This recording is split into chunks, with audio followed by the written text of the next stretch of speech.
The year for this one is 1998, and I don't know about for you, but for me, that easily means Surge Cola, a mix CD of just NSYNC and Savage Garden, and looking for the best new 3D action platforming game, because I don't know if that's all that was out at that time, but that's for sure all I played. But also what I'm sure of is that the game I'm going to play is not Tomba. You see, Tomba was released in 1998 by developer Whoopee Camp, where you play as the titular feral child named Tomba, who lives on an island that was then overrun by magical pigs that you have to find the color-coded bag and then stuff the pigs in the bag to seal their magic, possibly out of spite for invading the island, but also just to get back his grandpa's bracelet that one of the pigs stole. People shit on it, but I think that's a fine story. You steal my stuff, I hunt down everybody you know. I love it. Instead of kind of that linear story mission-based system, it has what it calls an event system where certain items just trigger events and they're very cryptic. You don't really get a lot of explanation of what you're supposed to do next. There are 130 individual events that will eventually lead you throughout the island and the rest of your adventures. You don't really even have to fight the pigs in any specific order. It's kind of just as you acquire items. Like this. I set myself on fire and it triggered an event. No real clue what I'm supposed to do, or should I set myself on fire more or less, but now I have this as one of my active events I can tackle. And any type of combat or really like combo system was kind of foregone by him just leaping on creatures and biting them and then hurling them off the screen. Tomba is kind of the pinnacle of simple but effective. It was actually critically pretty well received, but ultimately passed over by the entire consumer base that it was targeting, which at this time in 1998 really meant that the people were missing out on something, or there was something that just wasn't exactly jiving with them, as opposed to when you do that today and you're just mixtape and it's an industry plant. It actually found more success as a cult classic, and because of the initial low sales, a lot of the Tomba discs have actually been seen as rare collector's item, going for $200 to $300 in some retails. The real problem that kept Tomba from just being a household name is every other game around it. Tomba exceeds at being Tomba and having that Tomba experience, but that just wasn't being sold properly to players who wanted something else. 1 year prior to the release of Tomba was Final Fantasy VII on the exact same console, which blew people away not only for graphics, but for its incredibly long, story-driven content and immersive world, which Tomba didn't have. Games like the original Gran Turismo, Tekken 3, and Metal Gear Solid, again on the same system, were setting the world on fire for their real graphics and showing what disc-based gaming could look like. Which again, isn't something that Tomba did. It did not shoot for hyper-realism. You know, realism. People were looking towards the PS1 and its disc-based format for these graphically intense, lifelike, next-gen quality games, and Tomba was offering something a little bit retro, a little bit more in the past, even for that time.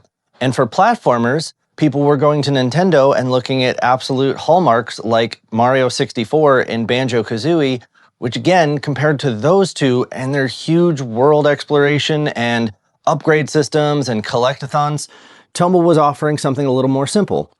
Nothing wrong with simple, but at a specific time when bigger is better and marketing is pushing the limits on what we can even do in gaming, not everybody wanted to go backwards at that time. The criticism that it did get really wasn't about its gameplay or that there's anything specifically wrong.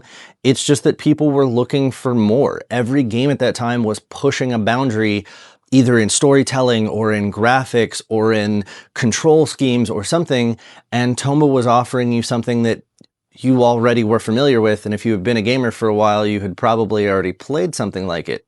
Unfortunately, what did fly under the radar as people were looking for the next big thing is the things that Tomba did get right. Its simple control scheme made the puzzles harder because you only really had one or two moves that you had to be able to solve every puzzle with. And the event system was a big part of that. As you go forward, you hit events that maybe you need to go back to solve, and then that helps you solve other events once you get the item as a reward from this quest and this quest.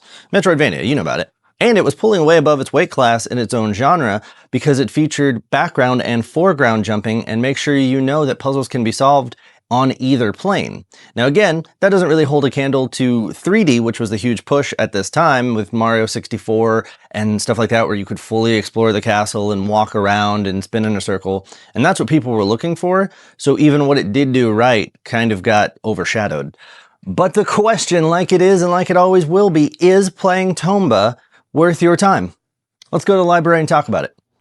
I think that genuinely the weirdest part of doing a retrospective on Tomba is that it failed as a game technically because it came out during a hype cycle of 3D exploration, long form stories, cutting edge graphics, and that's all kind of stuff that the gaming industry has moved away from, and people are looking for quick hit games and indie darlings and revisiting some of their old catalogs. Tomba's actually more worth your time today than when it came out.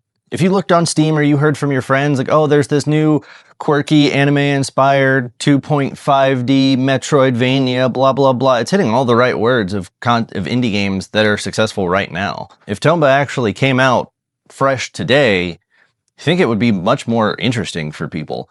And I think last year or the year before, Limited Run Games actually came out with a newer version of Tomba, basically the exact same game, but with save states and a little bit more quality of life features, less load time, stuff like that. So it's absolutely worth checking out, and it's easy enough to get on Steam with the new Limited Run version. And I'm a big physical media guy, but that's certainly the route you want to go if you're trying to find a copy of this, because getting an actual physical copy on the PS1 is going to be a nightmare that's going to cost you an arm and a leg, certainly. So yeah, if you're into quirky adventure side-scrollers with super bright color palettes, anime cutscenes, and all that stuff, Tomba's awesome. It's better now than when it came out, certainly, because I was absolutely one of the kids who just wanted the freshest 64-bit polygons and the big open worlds and all that stuff. So I know for sure I'm part of the problem. But I was also 9, so I don't really care. But since we're at the end of the video, I do want to give a brief shout out because I have a friend who desperately loves Tomba and it is a core part of his childhood, and even he doesn't have a physical copy of the game. And that's because the only time where we actually found a physical copy somewhere, he saved up money to buy it, but my girlfriend at the time bought it for me because my birthday was around the corner, and so now I get to hold that over him forever. Fuck you, Charles. But whether or not you love Tomba, or you think it was outdated when it came out and it's outdated now, you let me know down in the comments. Thank you for watching.